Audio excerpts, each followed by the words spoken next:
ॐ संगच्छध्वं संवदध्वं शम्भो मनांसि जानतां देवाभागं यथा पूर्वे संजनना उपासते।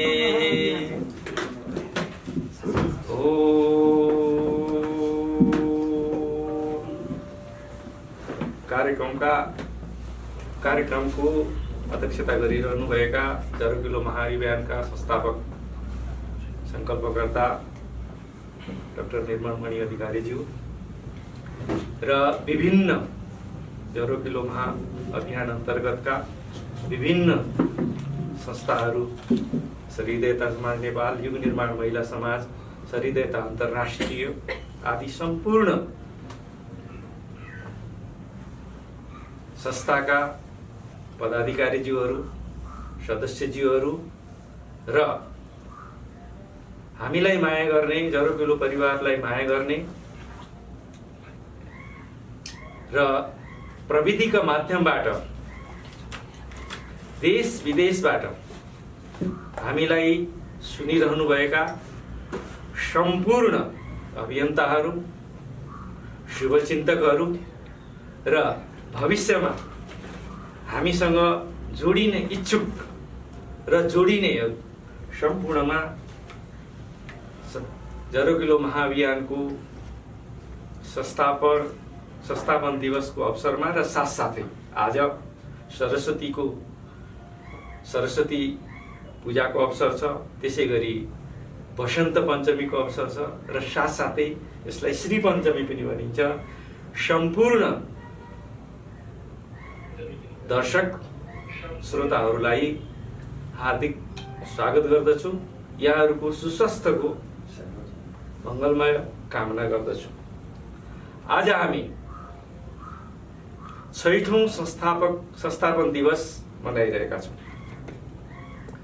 2072 सालमा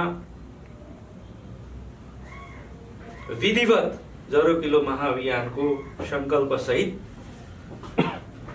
स्थापना भएको घोषणा गरियो र आज वर्षले छ 7 वर्ष हामी पुगिसकेका छौँ र यो अन्तरालमा जरुकिलो महाअभियानसँग हामीले जोडिँदै गर्दा धेरै उतार चढावको सामना गरिरहेका छौँ। सर्वप्रथम जरुकिलो अभियानको संस्थापनको बारेमा सम्झन्छु म। इतिहासको बारेमा हामीहरू केही मित्रहरू एउटा पार्कमा बसेर गोलो बनाएर हामी यस विषयमा छलफल गर्थ्यौँ। त्यसपछि अलिकति प्रगति गऱ्यौँ। साथीहरू मिलेर विभिन्न कलेजहरूमा कोठाहरू लिएर हामीले कार्यक्रम सञ्चालन गऱ्यौँ र गर्दै गर्दा आज 2078 सालमा आउँदाखेरिमा हामीसँग 10-12वटा संस्थाहरू छन्, 10-15वटा संस्थाहरू छन् र देश विदेशमा हजारौं लाखौं व्यक्तिहरू हामी जोडिएका छौँ र जमलमा हाम्रो मुख्य कार्यालय छ। यसो भनिरहँदाखेरिमा यो इतिहासलाई सम्झनु पर्ने बहुत आवश्यक हुन्छ। इतिहास जुन पोइन्टदेखि आरम्भ हुन्छ त्यो पोइन्ट नै परिवर्तनको सूत्राधार पनि हुन्छ। चाणक्य नीतिमा चाणक्य लेख्छन्, जसले इतिहासलाई सम्झन सक्दैन सम्भवतः उसले सबै कुरा बिर्सिन्छ। हामीले इतिहासलाई बिर्सनु हुँदैन र जरुकिलो महाअभियानको आरम्भ यस्तो नयाँ इतिहासको लेखनको आरम्भ हो जसले नेपाल मात्रै होइन सम्पूर्ण विश्वलाई सत्मार्गतिर, सत्सम्बन्धतिर, सहृदयतातिर फर्केर परिवर्तित वैश्विक परिवेशमा पुरातन कालमा ऋषिमुनिहरूले संरचना गरेका, देखाएका दिव्य मार्गहरूको पुनर्संरचना, पुनर्स्थापनाको संकल्प गर्छ। यो सजिलो काम होइन। कसैलाई लाग्दो हो कि जरोकिलो महाअभियानले उठाएका कुराहरू अन्धविश्वास त होइन, के समाजलाई पछि फर्काउने तिर अग्रसर त होइन। यदि कसैको दिमागमा यस प्रकारको विचार आउँछ भने सम्भवतः हामीले न इतिहाससँग न्याय गर्न सकिरहेका हुन्छौँ, न आफैसँग न्याय गर्न सकिरहेका हुन्छौँ, न हाम्रो मौलिक संस्कृतिको विरासतसँग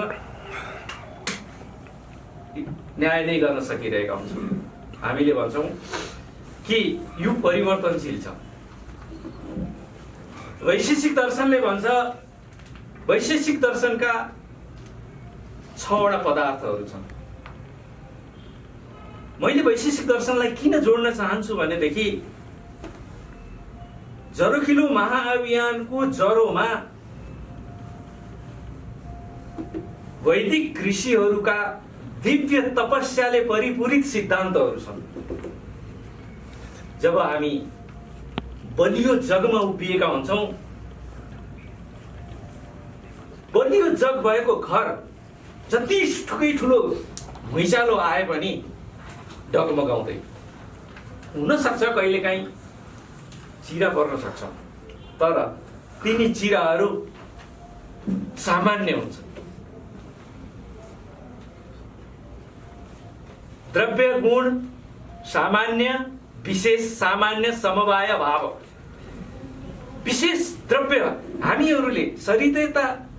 हामीहरूले जरोकिलो अभियानका रूपमा विशेष द्रव्यको स्थापना गरेका छौँ।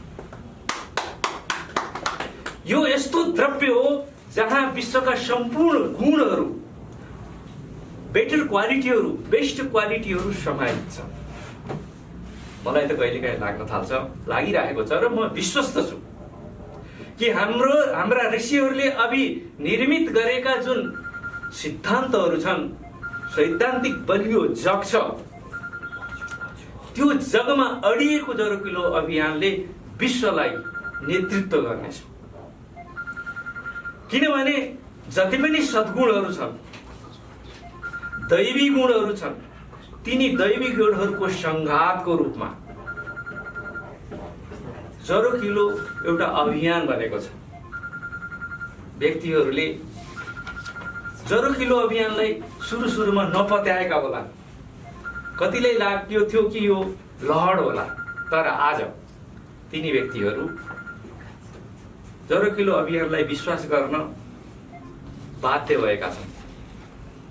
र जरोकिलो अभियानको यो इतिहासलाई हेर्दाखेरिमा सुरुमा नपत्याउनेहरू अहिले हामीसँग जोडिन लालायित छन्।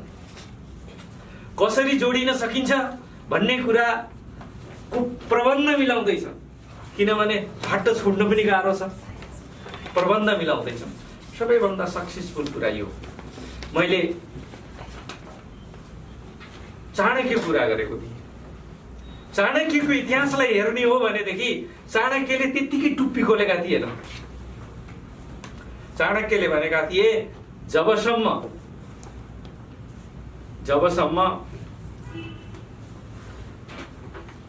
यो साम्राज्य जसले अन्यायको पक्ष लिन्छ त्यो साम्राज्यलाई मैले ध्वस्त पार्दिन, तबसम्म टुप्पी बाँध्दिन। चन्द्रगुप्त आए, चन्द्रगुप्तलाई उनले आफै तयार गरे र हामीलाई सबैलाई थाहा छ चन्द्रगुप्तले साम्राज्य परिवर्तन गरे र सम्पूर्ण भारतवर्षमा नयाँ युगको सुरुवात भयो। त्यति बेला नयाँ युगको सुरुवात भारतवर्षमा भएको थियो, तर जरोकिलो अभियानको संस्थापन गरेको दिन विश्वले नयाँ युगमा प्रवेश गरेको छ। यो मैले लहरमा बनिरहेको छैन। जुन सिद्धान्तमा हामी अडिएका छौँ त्यो सिद्धान्तको गन्तव्य धर्म, अर्थ, काम, मोक्ष हो। धार्मिकता हाम्रो स्वभाव हो। जरोकिलो अभियानसँग जोडिएका व्यक्तिहरूले सम्झनु पर्छ कि धार्मिकता हाम्रो स्वभाव हो। यो भनिरहँदाखेरिमा महर्षि मनुले लेखेको, महर्षि याज्ञवल्क्यले लेखेको, महर्षि यास्कले लेखेका स्मृतिहरूलाई हामीले सम्झनु पर्छ। महर्षि यास्कले धर्मका 7वटा लक्षण बताउनु भयो, महर्षि याज्ञवल्क्यले 11वटा बताउनु भयो, राजा मनुले धर्मका 10वटा लक्षण बताउनु भयो। धृति क्षमा दमोस्तेयम शौच इन्द्रिय निग्रह। यदि इन्द्रियमा निग्रह छैन, इन्द्रियमा हामीले नियन्त्रण गर्न सक्दैनौँ, यदि हामी मानसिक रूपले वाचिक रूपले स्वच्छ छैनौँ, पवित्र छैनौँ, यदि हाम्रो धृति अर्थात् मेधा तीव्र छैन भने जरुकिलो महाभियानमा हाम्रो जुन पहुँच छ त्यो अझै बलियो दिगो बन्न सकिरहेको छैन। यसको अर्थ हो हामीले सबैभन्दा पहिला आफूलाई पवित्र गर्ने हो। आफू पवित्र, आफू स्वच्छ मानसिक रूपमा, शारीरिक रूपमा र आध्यात्मिक रूपमा जब स्वच्छ हुन्छौँ त्यति बेला मात्रै अरूबाट अरूले हामीलाई स्वाभाविक रूपले स्वीकार गर्छ। जरुकिलो महाभियान एउटा युग परिवर्तनको संकल्प हो। कहिलेकाहीँ समय लाग्छ, निराश हुन जरुरी छैन, किनभने परिवर्तनहरू त्यति सहज हुँदैन। परिवर्तनका साथसाथमा अवरोध पनि उत्पन्न हुन्छ। तर जब हामी धर्ममा आधारित भएर अभियान गर्छौं र त्यो धर्मलाई जीवनको शैली बनाउँछौं, जीवनको अभिन्न अङ्ग बनाउँछौं, त्यो धर्मले धृतिको स्वरूप धारण गर्छ र धर्मले जस्तो प्रकारले चुम्बकले फलामलाई आकर्षण गर्दैछ, हामी धर्मभूत भएको हाम्रो जुन स्वभाव हो त्यो स्वभावले संसारका सम्पूर्ण प्राणीहरू जो छन् उनीहरूलाई आकर्षित गर्छ र स्वाभाविक रूपले उनीहरूमा परिवर्तनको लागि अभिरुचि जगाइदिन्छ। र जरुकिलो अभियानलाई हेर्ने हो भने हामी त्यही दिशातिर अगाडि बढेको देखिरहेका छौँ।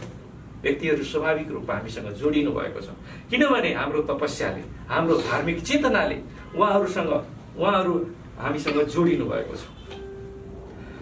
दोस्रो धर्म अर्थ हो। प्रश्न उठ्छ त्यसो हो भनेदेखि ऋषिहरूले भने धर्मपूर्वक अर्थ आर्जन गर, हामी पनि त्यही भन्छौँ। यदि अर्थको अर्थ केवल पैसा होइन, अर्थको वैश्विक अर्थ छ।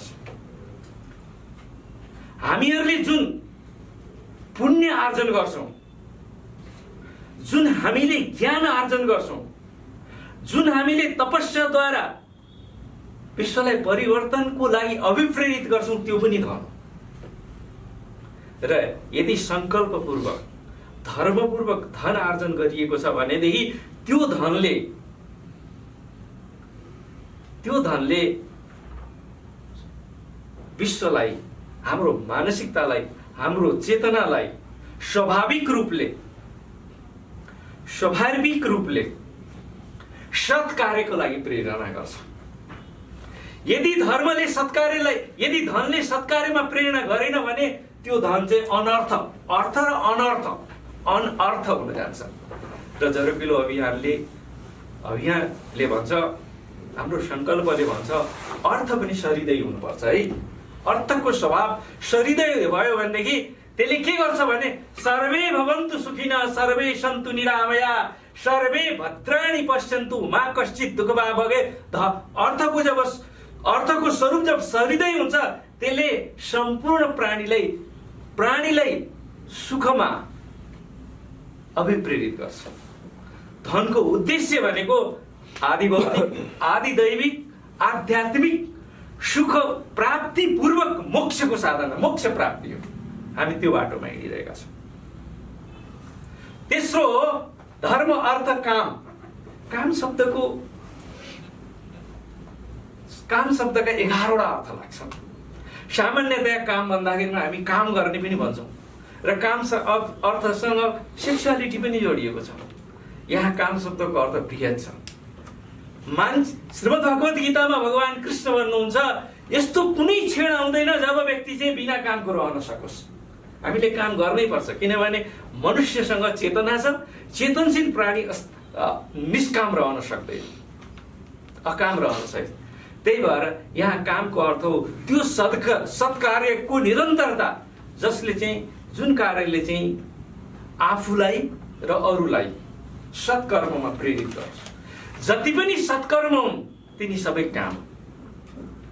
कामलाई न्यूनतम र साथसाथै ब्रह्माले हामीलाई सृष्टि गरेर यदि संसारमा पठाउनु भएको छ भनेदेखि यो संसारलाई निरन्तरता दिनु पनि हाम्रो कर्तव्य हो। त्यो विवाहद्वारा सिद्ध हुन्छ। जब वैदिक विधिद्वारा वैवाहिक जीवनमा प्रवेश गर्छौँ त्यसको अर्थ के हो भने हामीले काम सेवन गरिरहेका छौँ, किनभनेदेखि ईश्वरको आदेशलाई निरन्तरता दिनु हाम्रो कर्तव्य हो। अब चौथो प्रश्न जुन हो त्यो मोक्ष हो। मोक्षका धेरै अर्थ छन्। मोक्षको अर्थ मर्नु पनि हो। यदि कुनै मान्छे धर्म अर्थ कामको पालना नगरी र त्यो सन्दर्भलाई नबुझी तिनीहरूलाई जीवनमा चरितार्थ नगरी कसैको जीवन अन्त हुन्छ भने त्यो मर्छ। यदि कसैले धर्म अर्थ कामको मूल भावनाको पालन गर्दै तपोपूत जीवन यापन गर्दै आफूलाई रूपान्तरित गर्छ र अरूलाई पनि रूपान्तरित गर्छ भनेदेखि त्यो व्यक्तिको जीवन अन्त्य हुँदाखेरिमा त्यसलाई मोक्ष भनिन्छ। अब प्रश्न के हो भने हामी मर्ने हो कि मोक्ष प्राप्त गर्ने हो? हाम्रो हातमा मोक्ष पनि छ, मृत्यु पनि छ, मरण पनि छ। यदि हामीले मोक्ष प्राप्त गर्ने हो भनेदेखि धर्म अर्थ काम मोक्ष पूर्वक सर्वे भवन्तु सुखिनः सर्वे सन्तु निरामयाको चेतना पूर्वक तपोभूत जीवन यापन गरेर मोक्ष प्राप्त गर्ने हो। त्यसको लागि जरोकिलो महाअभियानले भन्छ हामीसँग जोडियो, किनभने हामी ऋषि जीवनसँग हाम्रो जीवन आरम्भ हुन्छ र ऋषिपूत जीवन, ऋषिका वाक्यहरूद्वारा पूत भएको जीवन प्रणाली जुन हो, विद्या या मृतमश्नुते हामी विद्या सिकाउँछौँ। विद्याको लक्ष्य भनेको मोक्ष नै हो। अश्नुते अमृतत्व छ विद्यामा। हामी इमोर्टलिटी चाहन्छौँ, मोक्ष चाहन्छौँ भनेदेखि हामीले मानव मात्रलाई मात्र होइन, विश्वका प्रत्येक जीव अजीव सबैमा आत्मानुभूतिको जुन तेज छ त्यो चाहिँ जगाउनु पर्छ। म हेर्छु पुराणहरूमा, इतिहासहरूमा एउटा मणिको नाम आउँछ। त्यो मणिले जहाँ छोयो खास गरी फलामलाई छोयो भने त्यो सुनै सुनुहुन्छ। अहिले मलाई खुसी लाग्छ जरोकिलो महाअभियानका अभियन्ताहरू त्यस्तै मणि बनेका छन्। जहाँ छुन्छन् त्यो सुनै भन्छ। अब कोही सुन भन्न चाहदिनन्, फलामै रहन्छु भन्छ भने केही उपाय छैन। निश्चय तपाईँहरूले गर्ने हो, आफैले गर्ने हो कि तपाईँहरू सुन भन्ने हो कि फलामै रहेर मर्ने हो। सुन भने मोक्ष प्राप्ति हुन्छ, फलामै रहेदेखि मरिन्छ। र हामीसँग एउटा अवसर छ, त्यो अवसरले हामीलाई बोलाइरहेको छ। त्यो अवसरको आवाजलाई, त्यो अवसरको सम्बोधनलाई हामीले सुन्ने हो कि सुनेर पनि नदेखे जस्तै गरेर त्यसलाई व्यवस्था गर्ने हो? यो तपाईँको निर्णयको कुरा हो। भगवान श्रीकृष्णले श्रीमद् भगवत गीता सुनाउनु भयो। हामीले पनि सन्देश दिँदैछौँ।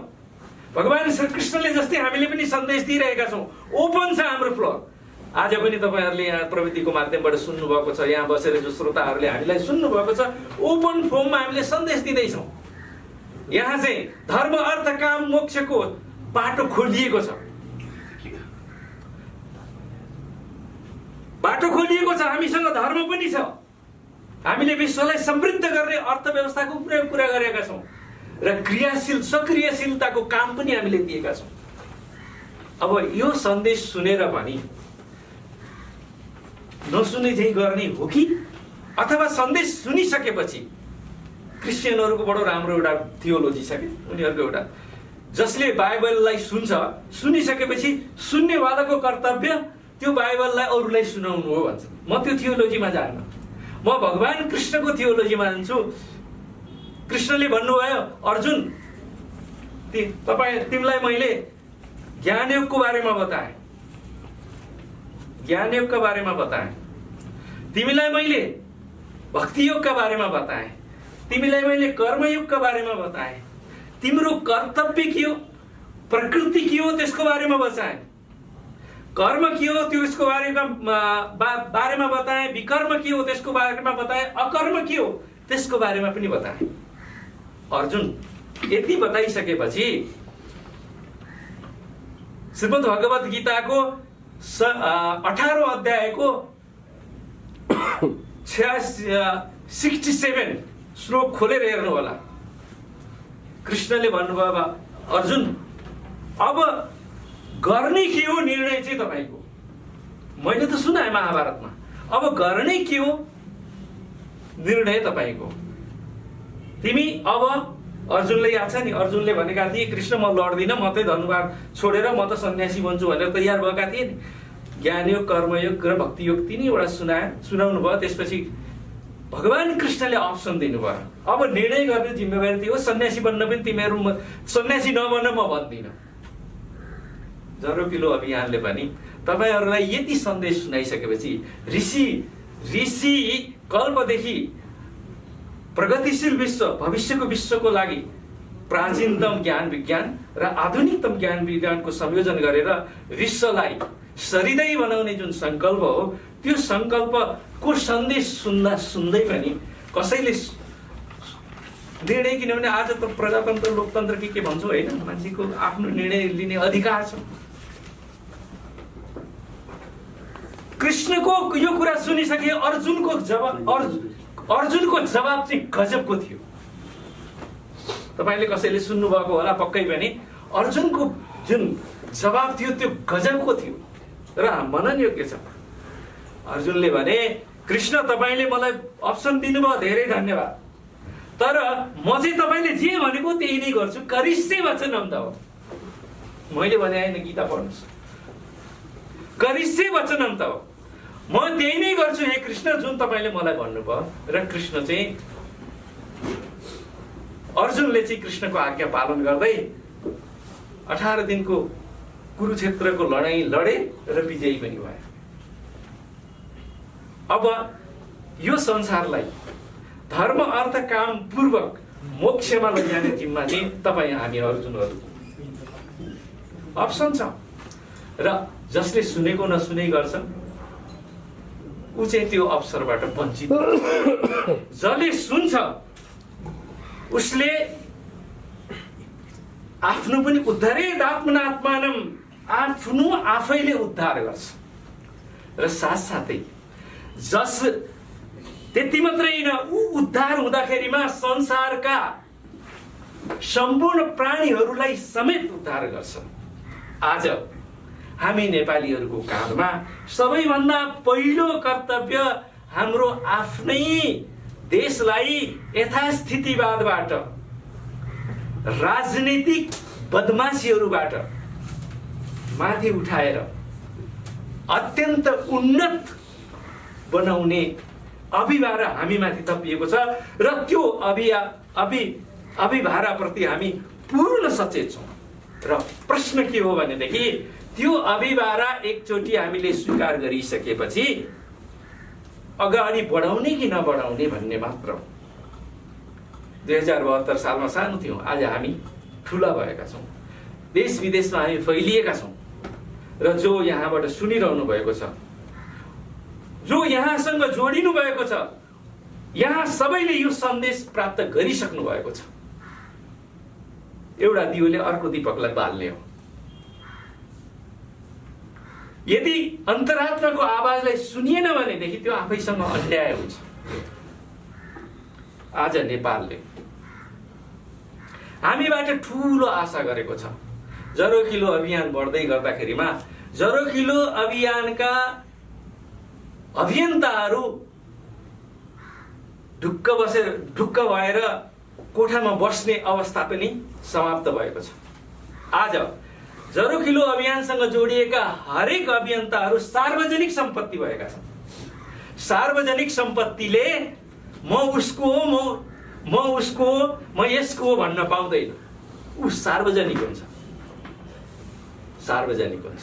सार्वजनिक हुनुको अर्थ के हो भनेदेखि उसले यो अभियानलाई अगाडि बढाउनको लागि हिजोभन्दा अझै बृहत्तर रूपमा अझै संज्ञानपूर्वक अगाडि बढ्नुपर्नेछ। अभियान र तब मात्र हामी यो अभियानका माध्यमबाट नेपालको भाग्यमा परिवर्तन गर्न सक्नेछौँ र नेपाललाई वैश्विक तहमा विज्ञानमा होस्, धर्ममा होस्, संस्कृतिमा होस् अत्यन्त उन्नत समृद्ध बनाउन समर्थ हुनेछौँ। र आज यो संस्थापन दिवसको अवसरमा यहाँहरूलाई मेरो सन्देश छ, आह्वान छ कि हिजो हामी साना थियौँ, आज तपाईँ सार्वजनिक सम्पत्ति भइसक्नु भएको छ। अब तपाईहरूको हाम्रो काँधमा अझै बृहत्तर रूपमा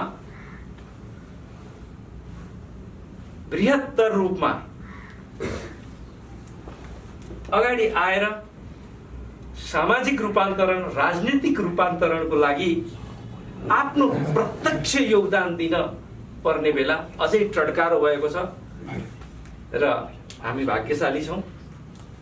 हामीले एउटा युग परिवर्तनको संकल्प गरेका छौँ र हाम्रा ऋषि मुनिहरूको परम कृपा, राष्ट्रदेव पशुपतिनाथको आशीर्वाद, गोरखनाथको प्रसाद र हाम्रा अग्रजहरूको मार्गदर्शनले यो काममा हामी सफल हुनेछौँ र सम्पूर्ण अभियन्ता तथा श्रोताहरूलाई वसन्त पञ्चमी, श्री पञ्चमी र सरस्वती पूजाको पुनश्च हार्दिक शुभकामना दिँदै र जरोकिलो महाअभियानका संस्थापक अध्यक्षज्यूप्रति हार्दिक सम्मान व्यक्त गर्दै आजको यो वक्तव्यलाई, यो आह्वानलाई अन्त्य गर्दिन आरम्भ भएको ठान्छु। नमस्कार।